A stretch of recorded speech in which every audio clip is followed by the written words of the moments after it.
Hi, everybody. It's Miss Esther, and I'm here to talk to you about a little history again.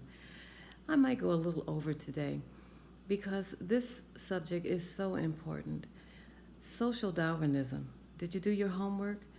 If you did, then you know that social Darwinism is when people took what Darwin said about plants and animals and they applied them to human society.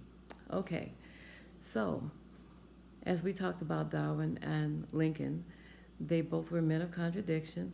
People are a little more familiar with some of Lincoln's statements that were a bit racist, and then what he did as far as really working to free African Americans. So people are not as familiar sometimes with what Darwin said, and they don't always know that he was actually an abolitionist.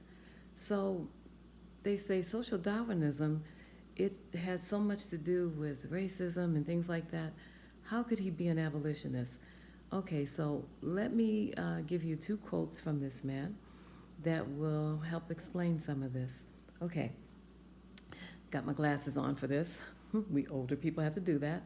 All right, first quote when he was an abolitionist. I wish that the North would proclaim a crusade against slavery. Great God, how I should like to see the greatest curse on earth, slavery, abolished.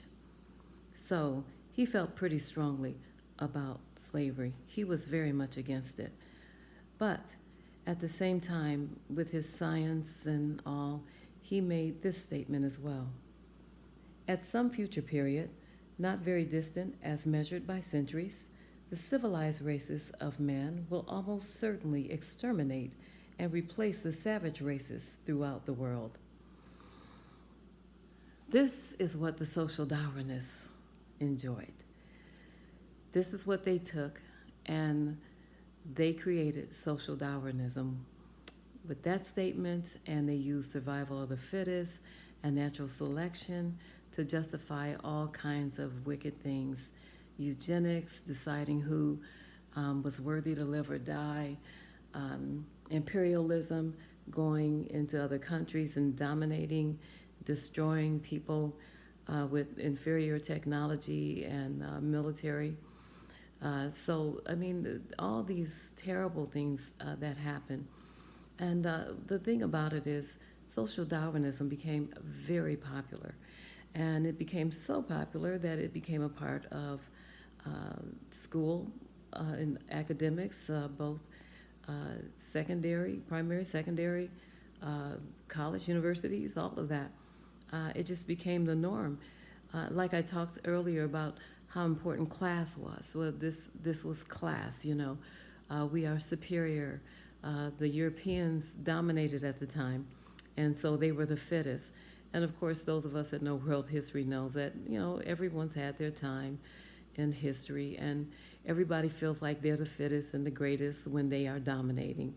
But the reality is, everyone has their time, everybody falls, and there are no superior races. So, but this is where they were at the time, like many of the other places. So, there's so much that can be said, but we're out of time already. So that is why we have to pick this up next week. And I'm sorry, I'm trying to read and hold this. So I know it was kind of going in and out. So we want to really deal with this. We want to deal with the heart of this because with social Darwinism, many lives did not matter. If it wasn't a life of European descent, it didn't matter that much. And that became systemic generationally inside of America. And so, what lives do matter? We will connect all that. And I think you know where I'm going with this. But I'm going with it very graciously. I don't talk about this in order to provoke any anger or anything. We need to understand, just as they talk about people with slave mentality, why people have racist mentality.